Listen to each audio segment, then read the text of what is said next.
시고 더 좋은 말씀의 양식으로 저희들을 인도할 수 있도록 지혜와 명철로 충만하게 하여 주시옵소서. 또한 이 자리에 부족한 제가 말씀 들고 섰습니다. 하나님, 저는 부족합니다. 저의 부끄러움을 감춰주시고 오로지 주님만 빛나게 하여 주시옵소서. 성령으로 충만한 우리 모두가 되어질 수 있도록 이 시간 말씀 속에 녹아지게 하여 주시옵고 주님만을 온전히 바라보게 하여 주옵소서. 감사하며 예수님의 이름으로 축복하며 기도드립니다. 아멘. 독일에 심한 기근이 들은 적이 있다고 합니다. 그래서 그 마을의 한 부자가 자기 마을 어린이들에게 매일 빵을 하나씩 주기로 했어요. 그래서 빵을 잔뜩 구워서 이렇게 이제 마을 회당 같은 데서 놔두면 아이들이 와서 이제 가져가는 거예요. 근데 그 아이들이 거의 다 배가 고프고 너무 힘든지라 앞다투어서 가서 그 빵을 잽싸게 가지고 가는데, 그 중에 한 아이, 가장 작고 어린 소녀가 항상 늦게야 맨 마지막에 와서 찌그러진 빵 하나를 들고 고맙다고 인사하고 가곤 했더래요. 근데 이 친구가 한 번만 그러는 게 아니라 매주 그 빵을 나눠줄 때마다 그렇게 했다고 해요. 그래서 어느 날 이제 그 친구가 빵을 가지고 엄마랑 단둘이 사는데 빵을 딱 쪼개보니까 그 안에 돈이 들은 거예요. 은하가 6개나 들어서 엄마가 보시고 깜짝 놀라시고는 이거 무슨 실수다, 잘못됐나 보다, 이거 얼른 어른께 갖다 드려라 그랬대요. 그래서 그 아이가 다시 그걸 가지고 갔더니 그 주인 어른이 하시는 말씀이 이거 너 거야, 너 거 맞아, 항상 감사하기를 즐겨하는 너를 위해서 내가 준비한 거야, 걱정하지 말고 가서 써, 이렇게 하셨다고 해요. 여러분, 이게 실화인지 어떤지는 모르겠지만 아마도 많이 들어보셨던 그런 일화이실 것 같아요. 근데 오랜 기간 저는 아이들하고 함께 했었잖아요. 그럼 아이들 중에서도 이런 아이들이 있어요. 별의별 아이들이 다 있는데 샘들이 맛있는 간식을 챙겨주고 항상 돌봐주고 물놀이도 시켜주고, 여름성경학교 때는 별걸 다 해줘도 자기는 얼마 못 먹었느니, 자기는 무슨 머리띠를 잃어버렸느니, 자기는 어떻다느니. 그리고 또 제가 여름 사역 내내 그 재미난 걸 많이 하잖아요. 그래서 집에 전화를 몇 번 걸었거든요. 자기 엄마가 이제 집안이 믿지 않는 가정의 아이들에게. 그때 나중에 한다는 말이 너무나 교회에서 부담스럽게 하기 때문에 그게 싫어서 못 오겠다, 이런 말까지 하는 친구들도 있었어요. 여러분, 이런 친구도 하나님께서 기뻐하실까요? 근데 어른인 우리들도 어떨 때는 너무 감사해 이럴 때도 있지만, 어떨 때는 감사할 줄 모르고 감사할 만한 조건인데도 불구하고 잘 모르거나 또는 무시하거나 할 때가 너무 많아요. 그래서 오늘은 이 말씀을 통해서 막연하게 어떤 거에 대해서 이제 수수감사절이고 감사철이 됐으니까 감사하는 게 아니라, 말씀에 비춰봐서 이 시편 기자는 무엇에 대해서 그렇게 감사했는지에 대해서 묵상해 보려고 합니다. 사실은 목사님께서는 지금 11절까지 여러분들 읽었지만 저는 준비한 건 22절까지예요. 너무 많아서, 양이 많아서 빨리빨리 진행하도록 노력은 하겠습니다. 근데 너무 소중한 말씀들이라서 하나도 버리기가 싫었어요. 첫째, 다윗은 자기 자신에게 하나님을 송축하라고 하였습니다. 1절, 2절의 말씀인데요. 이 시편 103편은 다윗이 쓴 시예요. 근데 자기 자신에게 하나님을 송축하라고 하고 있어요. 이 송축하라는 단어가 이 103절에는 7번이나 나오는데 1, 2절에 벌써 3번이 나와요. 원래 송축이라는 의미는 무릎을 꿇는다는 의미예요. 그런데 하나님께 대해서는 찬송한다, 이런 의미가 되겠죠. 왜냐하면 사람이 감히 하나님께 복을 빌거나 아니면 복을 받도록 기원해 줄 수는 없잖아요. 그래서 찬송하다는 의미가 나오는데, 감사해서 우러나오는 찬송을 다윗은 다짐하는 겁니다. 여기에 보면 내 영혼이라는 그 빨간 글씨 보면 네피시라는 뜻인데요. 그거는 사실 그 호흡하다는 의미에서 나온 단어인데 영혼, 생기, 마음, 생명이라는 그런 뜻이니까 어떻게 우리가 감사하며 찬양을 할 것이냐? 지정의를 다 합쳐서 몸과 마음과 정성을 다 합쳐서 그렇게 송축하라 이렇게 얘기하는 거예요. 잊지 말라고 말하는 거예요. 이 시에 보면 마지막 절에서도 다윗은 잊지 말라고 하고 있어요. 그 이유를 이따가 또 말씀드리려고 합니다. 그래서 그러면 그의 모든 은택을 잊지 말라고 하거든요. 그래서 하나님의 은택, 하나님의 자비하심은 대체 어떤 부분을 우리가 감사할 수 있는 건지 하나씩 살펴보려고 합니다. 둘째, 먼저 할 수 있는 게 나를 향한 자비에 감사할 수 있습니다.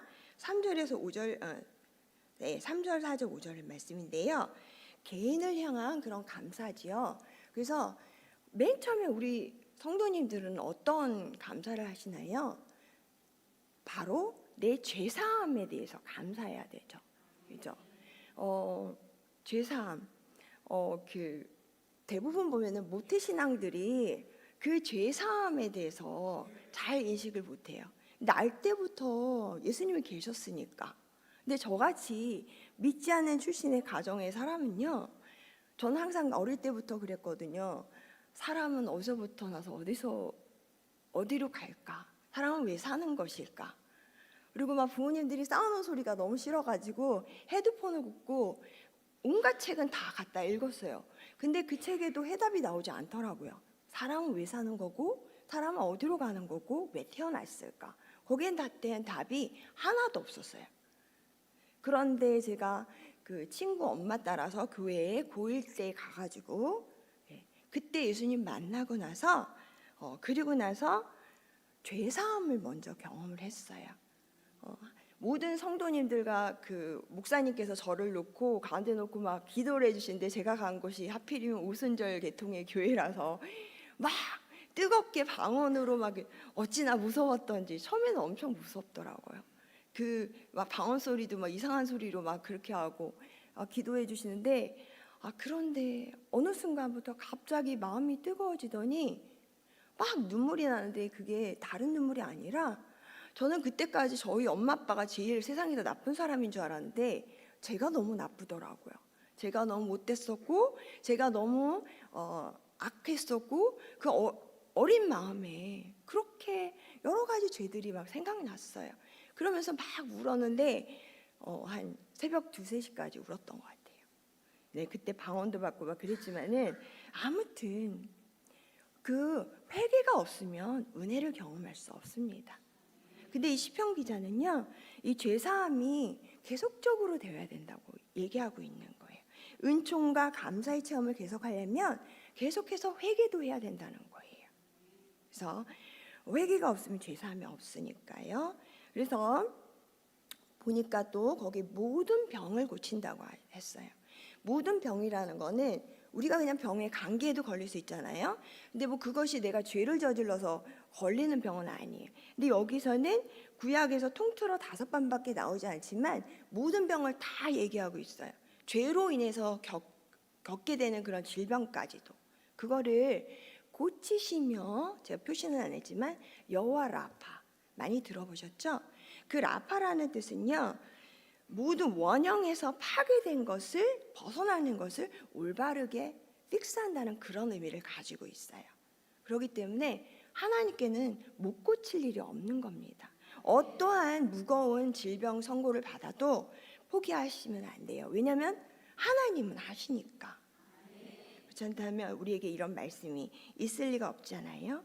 그래서 이러한 신앙 고백은 성경 전체를 따져봐도 많이 있습니다. 그래서 구태여 제가 많이 얘기 안 들어도 되고요.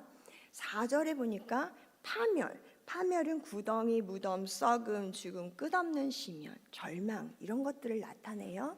그런 것을 속량하신다고 하셨어요. 이 속량하신다는 말이 또 특이한 말인데요.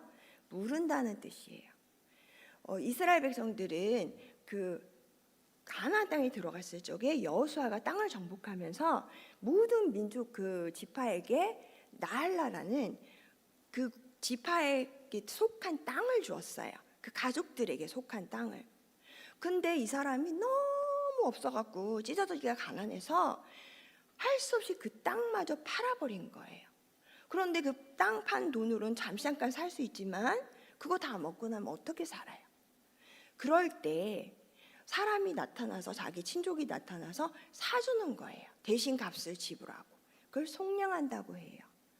그렇지 않으면 자기가 돈을 벌어서 그거를 풀어야지 되는 거예요. 아니면 희년이라고 50년이 지난 후에야 풀리는 그런 일이 있었어요. 근데 이것을 속량해 주신다는 거예요. 이 속량은 여기서 쓰였지만 또 신약에 가서는 우리 예수님께서 우리의 죄를 속량해 주신다는 의미하고 같이 쓰여요. 우리가 참 죄인으로서 죄를 지으면서 아무것도 안 남았잖아요. 죄로 인해서 헐벗고 그리고 정말 아무것도 없는 그런 상태일 적에 귀하신 하나님의 아들께서 이 땅에 오셔서 우리를 위해서 대신 물러주셨잖아요. 우리의 기업을 물러주셔서 하나님의 백성, 아들이 다시 되었잖아요.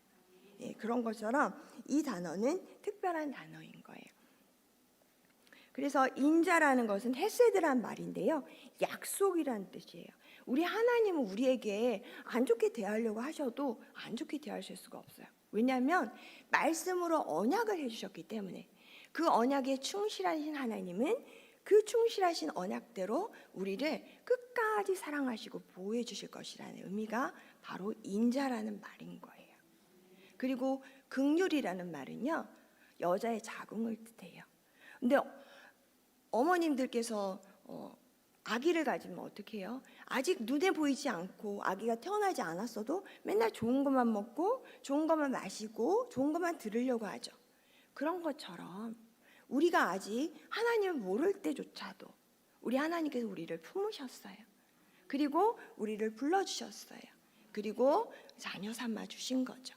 그런 것이 바로 긍휼이라고 볼 수 있습니다. 그러니 우리가 참으로 감사해야 될 것입니다. 네.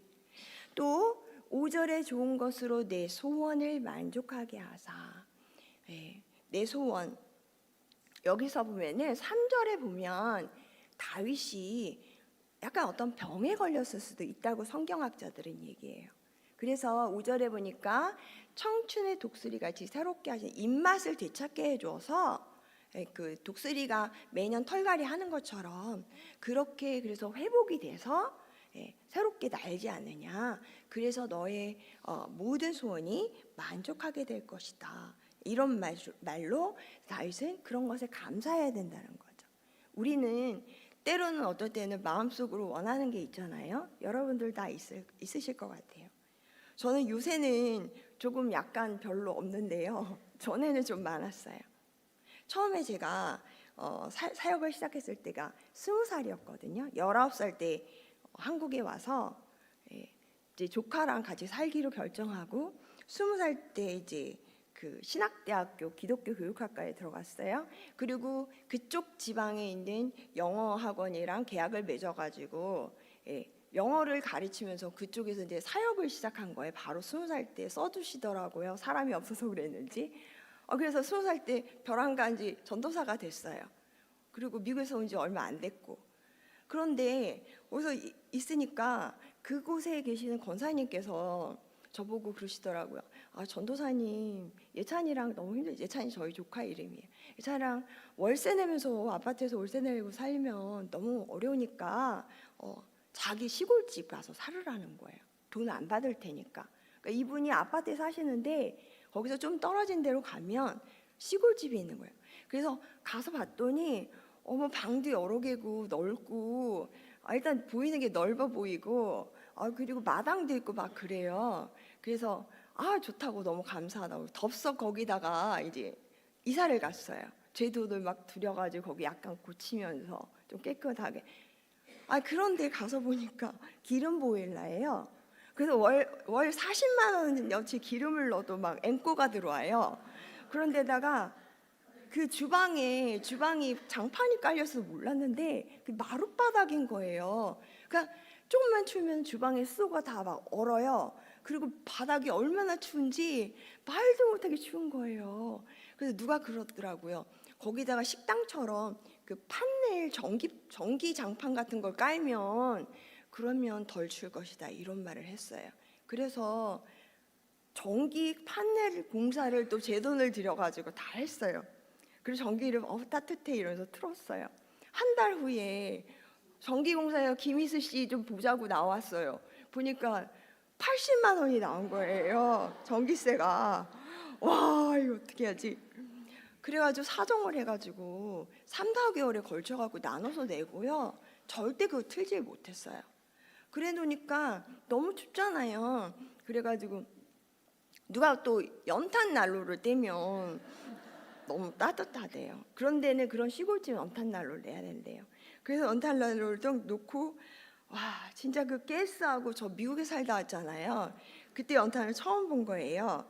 그러고 있는데 학원 가가지고는 막 미국 사람 원어민들이랑 영어로 샬라샬라 막 얘기하고 막 이러다가 집에 가서 연탄 갈고 있어요. 연탄 가는데 연탄이 막 달라붙어갖고 안 떨어져요. 막 뜨거운 게 그게 그러면 진짜 마당 갖고 가서 이거를 막 다 떨어지고 막 엄청 고생 많이 했어요. 저. 그리고 수도가 얼면은 빨리빨리 안 고쳐져요. 거기는 마을 수도라고 그러더라고요. 그래가지고 이런 정말 너무 많이 고생을 했는데 그러다가 제가 거기서 그 교회에서 1년간 있다가 이제 다른 좀 더 큰 교회로 가게 됐어요. 그러니까 그 권사님이 찾아오셔가지고 이제 집세 받으시려고 그래서 가지고 집세도 또 20만 원씩 또 냈잖아요 나중에. 근데 이제 거기에서 때 기회가 좀 생겨가지고 그때는 제가 드렸던 돈들 있잖아 다 그 집에 그런 것들이 있으니까 나 보증금 있는 걸로 계약서 써달라 좀 막 쫄라가지고 20만 원씩 내고 살았는데요. 그때가 제 사역 시간 중에서 가장 어려웠던 것 같은데 감사했어요. 왜냐하면 하나님께서 내가 항상 제가 얼마나 가족이 갖고 싶었고 가정이 있었으면 좋겠다 생각했던 것처럼 저희 조카랑 가정을 이루었고 너무나 예쁘고 귀여운 아이하고 그리고 그 현관문이 이렇게 드르륵 여는 미닫이로 돼 있는데 막 유리로 돼 있거든요. 그럼 마당이 다 보여요. 그러면은 막 눈 오는 것도 볼 수 있고 뒷곁에는 또 두릅이 봄이면 엄청 잘 자랐어요. 그래서 두릅 실컷 따 먹었고 그리고 난로에다가 연탄 난로에다가 보리차도 끓여 먹고 군고구마도 구워 먹고 막 이랬었는데 아무튼 그래도 소원이 뭐겠어요. 밖에 나가서 살고 싶다. 막 거기 막 조그만 마을이라서 막 눈만 오면은 또 막 길이 막혀가지고 막 이랬었는데 5년이 지나니까 하나님께서 딱 21평짜리 아파트로 옮겨주시더라고요. 바로 저하고 저희 조카를. 저 그런 은혜를 체험했어요. 그래서 지금도 다리 밑에 빨래 다리 밑에 다리 뻗고 자고 있지만 그렇게 힘들지 않아요. 여러분 이렇게 하나님은 작은 것부터 시작해서 우리의 마음의 소원을 만족하게 하시는 분이세요. 그래서 6절부터 11절 한번 볼게요. 그 전에 이제는 나라와 민족을 향한 우리가 자비에 감사할 수가 있습니다. 그러니까 6절에는 여호와께서 공의로운 일을 행하시며 정말 우리가 가장 못 참는 게 비리잖아요. 솔직히 정말 요즘 사회도 그렇고 전부터 그랬고 항상 힘 있는 자들은 정의롭지 못한 일들을 많이 하잖아요. 근데 그런 것을 우리 하나님께서는 참고 보시는 것 같지만 올바르고 정당한 일을 하나님께서 그걸로 해결하실 수 있고 그리고 또 하시는 분이시고 억압당하는 자에게도 그들을 위해서 하나님께서 심판을 베푸시고 공정한 판결을 하신다는 그런 내용인 거예요. 우리가 역사적으로 쭉 봤을 때도 그렇잖아요. 그러니까 우리가 지금도 선한 일을 할 수 있고 선한 일을 하는 사람도 많고 선한 마음을 가진 사람도 많지 않습니까? 다 하나님의 은혜인 거죠. 그래서 그의 행위를 모세에게 그 행사를 이스라엘 자손 이런 모든 만백성에게 하나님께서는 자신을 알리시면서 그 안다는 게 전에도 한번 새벽 예배 때 말씀드렸죠. 우리 막 권사님들이 임영웅 너무 좋아하시잖아요. 아시잖아요 임영웅 다. 근데 그분은 여러분을 몰라요. 그러면 인격적인 만남이 아니라고 했죠. 그래서 그런 만남이 아니라 내가 진짜 체험할 수 있는, 우리가 정말 알 수 있는 그런 일까지 베푸셔서 우리로 하여금 그런 관계 속에서 하나님께서, 이것도 미완료형의 동사예요. 그런 말은 무슨 말이냐면 하나님께서 이런 능력과 행사를 끊임없이 계속해서 반복해서 정의롭고 공의로운 일을 행하신다는 얘기인 거예요. 그러므로 우리가 나라와 민족을 위해서 기도할 때도 실망할 필요가 없어요. 우리가 하나님 앞에 올바로 서고 있다면 하나님께서 다 해결해 주실 것이니까. 네. 그런 뜻이고요. 네 번째로요. 우리는 하나님의 속성을 통해서도 감사할 수가 있습니다. 8절에 보니까 노하기를 더디하신다 그랬어요. 그 노하기 여기서는 콧구멍을 얘기하거든요. 이 콧구멍이라는 원문은 화가 나면 막 콧구멍이 커지고 막 더운 기운이 막 나오잖아요. 근데 이 히브리어가 구상적인 언어라서 행동과 감정을 표현을 많이 해요. 그래서 화가 날 때 주요 현상인 콧구멍 그 변화로 이렇게 말을 한 거거든요. 그래서 이것을 더디하신다는 거예요. 하나님께서는 즉시로 심판하지 않으시고 우리가 회개할 거리를 허락하시고 회개할 때까지 오래 기다리신다는 거예요. 9절에도 자주 경책하지 아니하시며, 우리가 무슨 일만 하면 막 그때마다 화를 내거나 그때마다 지적을 하면 정말 못 살잖아요. 그죠? 그런 사람 옆에는. 근데 하나님은 결코 그렇게 하지 않으신다는 거예요. 화를 낼 만한 거, 하나님께서 좋아하시지 않은 일을 내가 설령 한다 그래도 좀 참고 보신다는 거예요. 우리 스스로 돌이킬 수 있게끔. 그런 말씀이신 거예요. 그래서 또 화를 내실 때도 이 인간의 곤비함을 보시고 긍휼히 여기시고 또 참아주신다는 말씀. 다 화내지 않으신다는 겁니다. 그래서 그분의 속성으로 인해서 우리가 감사할 수 있겠고요. 5번째로는요. 그분을 경외하는 자들을 향한 자비하심에 대해서 우리가 감사할 수 있는 것인데요. 11절에 그를 경외하는 자에게 그의 인자하심이 크심이도다. 경외라는 건 어떤 뜻인가요? 무서워하고 두려워하면서 존경하는 마음이잖아요. 그래서 그런 마음을 갖는 사람들에게 하나님께서 보이시는 그 인자하심은 너무나 크신데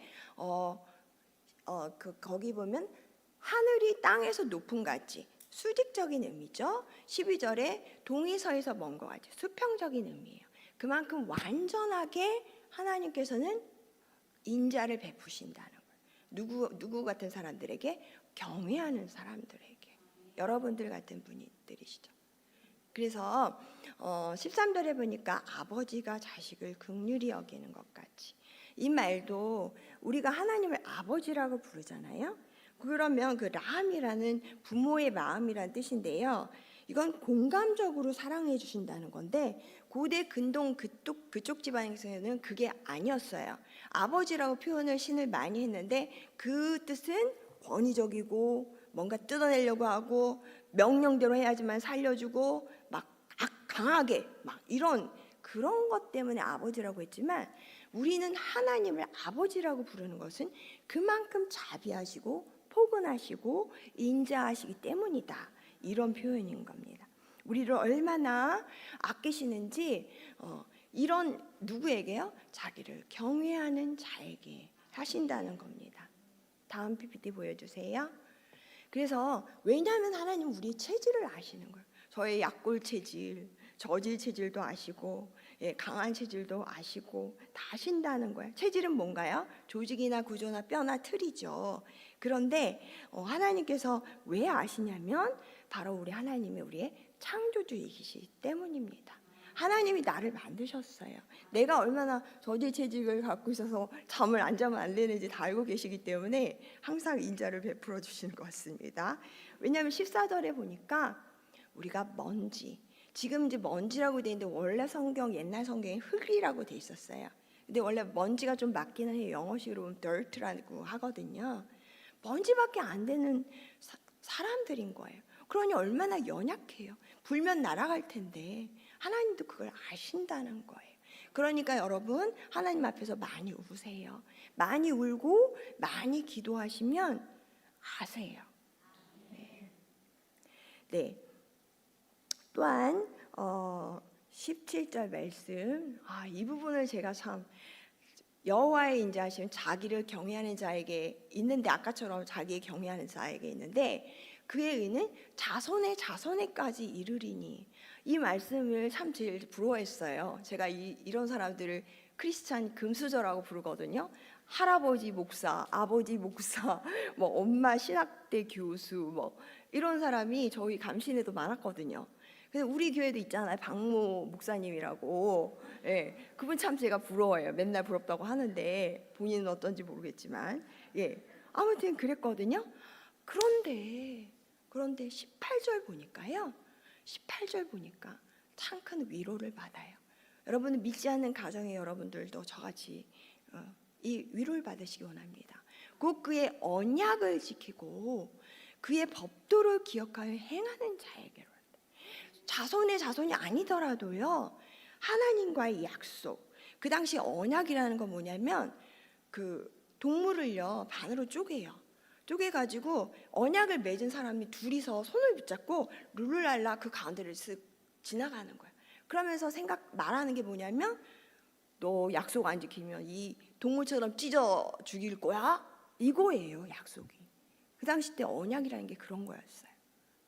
그런데 하나님과의 내가 처음 하나님을 만났을 때, 죄 사함 받았을 때 그 언약을 생각하고, 그리고 그 법도를 기억하면서 행하는 건데, 기억한다는 게 그냥 기억을 위한 기억이 아니라 행하려고 하는 기억.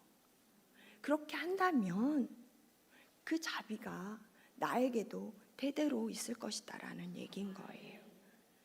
저는 그래서 이 말씀을 전에도 저는 저를 위해서 기도해 줄 사람이 없었어요. 제가 처음 예수님 만났을 때. 그러다 보니까 그때 은혜 받고 나서 한 달 동안 날아다니는 것처럼 다녔거든요. 너무 좋아서. 그러면서 제가 결심했던 게, 나는 이제 새벽 예배 한 번도 안 빠질 거야. 이러고는 그때부터 매일 새벽 예배 다녔어요. 근데 제가 얼마 전에 그 갑상선 항진증 심하게 왔었어가지고, 걸린지도 몰랐어가지고 40kg 나가고 이랬거든요. 앉지도 못하고 일어서지도 못하는 그때도 새벽 예배를 했어요. 그러니까 교회 꼭 안 나오더라도 집에서라도 새벽에 시간을 맞춰놓고 2시면 딱 일어나서 새벽 예배 드리는 거예요. 전 그 습관을 계속 가졌어요. 지금도 할 거고 앞으로도 할 것이고. 예.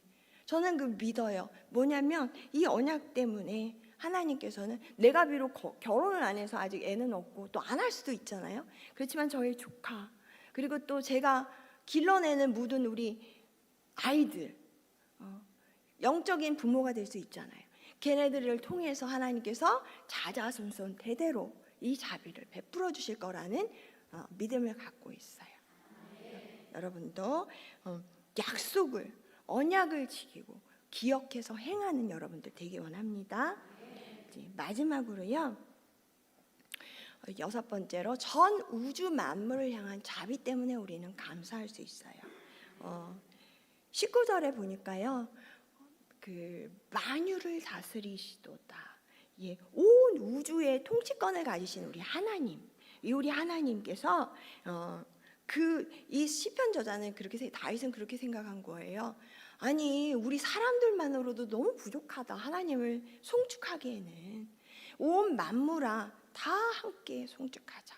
또 끝에는 뭐라고 하냐, 천사들은 어떤 것들이에요? 하나님께서 하나님의 편의를 위해서 하나님만을 송축하고 받들려고 만들어낸 게 천사인데, 그 당시 때는 또 천사를 숭배하는 사람들도 있긴 있었나 봐요.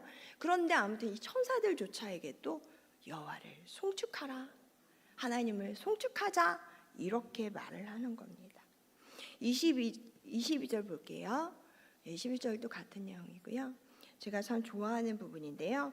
여기 보면은 여호와의 지으심을 받고 그가 다스리는 모든 곳에 있는 너희여. 욥기의 새벽별이라든지 시편 98편의 큰 물, 산악이 여호와께 즐거이 노래한다는, 만물이, 하나님 만드신 이 아름다운 단풍이, 아름다운 나무가, 꽃이, 열매가 다 하나님을 찬양한다는 거예요. 사람은 아무도 할 수 없잖아요.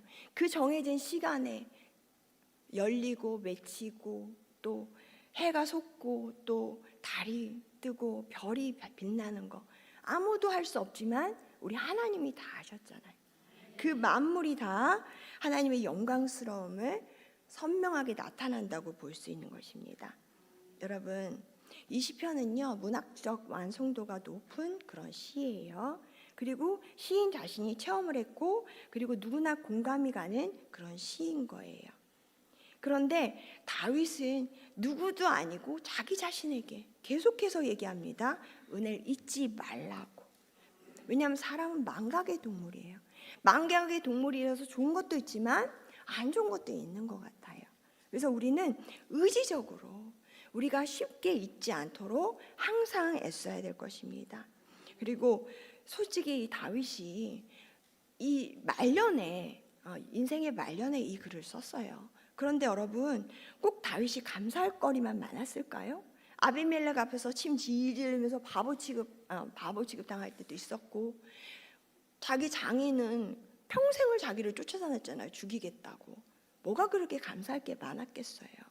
그런데 의지적으로 우리는 그럼에도 불구하고 항상 기억해야 될 것이, 그럼에도 불구하고 하나님은 위대하시다. 내 상처, 어려움, 아픔, 그럼에도 불구하고 나는 여기에 있다. 나는 예배한다. 그럼에도 불구하고 우리에겐 감사거리가 더 많다. 여러분들 그렇게 생각하시기 원해요. 마지막 예만 하나 말씀드리고 말씀을 마치려고 합니다. 보이지 않는 고릴라 실험이라고 여러분도 혹시 보셨는지도 모르겠어요. 전에 한참 좀 나왔었는데, 실험자들에게 농구 선수들이 빠르게 이제 막 패스하고 이러는 걸 몇 번 하는지 세보라고 하는 거예요. 그러면은 이 실험자들이 이렇게 보고 빠른 패스를 막 헤아리느라고 정신이 없어요. 근데 그 중간에 그 고릴라가 화면 오른쪽에서 이렇게 나와가지고 여기 끝까지 걸어가는데 앞에서 막 이렇게까지도 하고 막 가는 거예요. 그런데 그 실험 대상들에게 전 세계적으로 뭐 인종이나 뭐 성별, 직종, 계층과 상관없이 해봤더니 50%만 고릴라를 봤다고 하는 거예요. 그거 패스하는 것만 보다가 고릴라 왔다 갔다 하는 거는 못 본다는 거, 반은. 신기하죠? 왜냐하면 인간은 자기가 보고 싶은 것만 본대요.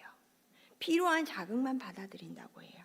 그래서 선택적 지각을 해서요, 핵심을 놓쳐버릴 수 있는 거예요. 이거를 무주의 맹시라고 하는데 inattentional blindness라고 해요. 그래서 내가 생각하는 것만 보인다는 거예요, 시각이. 여러분, 우리는 스스로 보는 게 아니라 말씀을 통해서 성령의 힘으로 우리가 볼 수 있는 시각이 넓어지기 원합니다. 감추어진 아름답고 멋진 하나님이 내게 주신 것들을 지각할 수 있기 원합니다. 우리에게 주신 하나님의 그 자비로우심을 하나하나 일일이 따져볼 수 있는 성령의 힘과 성령의 시각이 우리에게 있기를 원합니다. 그러면 시편 119편 18절 말씀처럼 내 눈을 열어서 주의 율법에서 놀라운 것을 보게 하소서라는 말씀처럼 성령께서 내 마음과 귀를 열어주시고 내 눈을 열어주실 것입니다. 그렇게 이 추수감사절을 절기를 보내시는 우리 여러분들 되기 원합니다. 네, 함께 기도하도록 하겠습니다.